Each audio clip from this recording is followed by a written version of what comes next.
look here, see, it's another What Gear word on the street. And this week it's the Apple iPhone 9. Now Apple were known for their powerful phones and beautiful designs. And they're also known to rock the apple cart when it comes to tech specs. So here's what we can expect from this upcoming tech. I think that makes sense. We should see Apple's very own EyeSight retina scanning tech that will allow you to sign into your Apple ID on your iPhone with just your eyes. And I would expect to see this feature integrated across all Apple devices in the future. And we're almost guaranteed to see, at the very least, a 2K OLED display. And I know this because Apple bought 100 million 5.5 inch panels from Samsung early 2016, and it only set them back around $2.5 billion, which is pocket change to Apple really.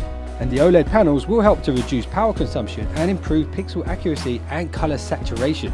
On the back of the device, expect to see a dual camera sensor setup that will probably half-inch from Sony. We can also expect this to be accompanied by a laser autofocus sensor, and as for the front shooter, we should see a 13 megapixel selfie cam with a flash. No honor among thieves, eh?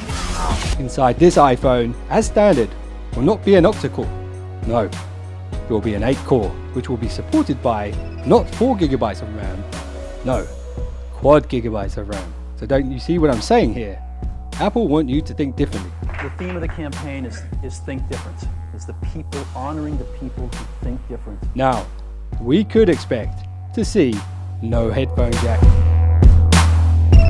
no removable battery, and no physical home button. But this iPhone will support full high-res playback, and the Pro version will probably come bundled with high-res capable EarPod headphones as standard. The inbuilt battery will charge super fast and wirelessly. Power at 400% capacity. How about that? And despite not having a physical home button, its presence will be felt using the Force. Touch, with haptic feedback behind the screen. And while we're talking about the screen, we can be almost sure to see a curved display on this one.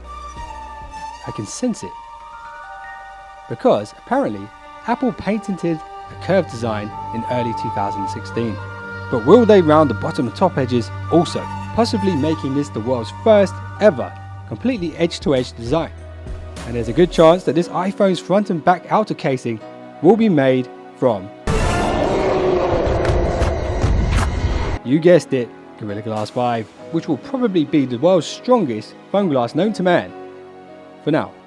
So now, onto my favourite section, I like to call taking a leak. I heard we could see no lightning port jack on this phone.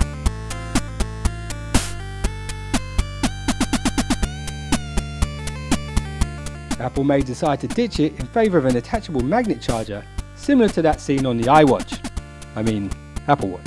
They'll bridge the gap with an attachable magnetic lightning port adapter that will double up as an audio lightning port input and analog audio input also. And I also heard Apple are really digging the Samsung Note style. Yes. And will roll out their iPhone Pro version with Apple's very own pencil as standard. And I heard Apple are the official patent holders of flexible screen technology, and that there's a good chance that their launch event may end with a twist. So that's it for this What Gear word on the street, and I could go into a lot more detail and speculations about this iPhone. But ain't nobody got time for that right now. But let me know what you guys have heard on the Underworld grapevine about this new iPhone. Leave a comment in the description below and I'll try and work that into my next video.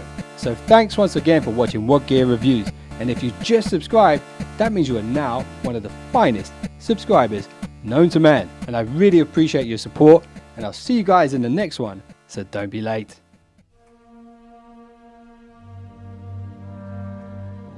Hey Lord Vader, been a while. It's Troy from What Gear. Is something troubling you, my son?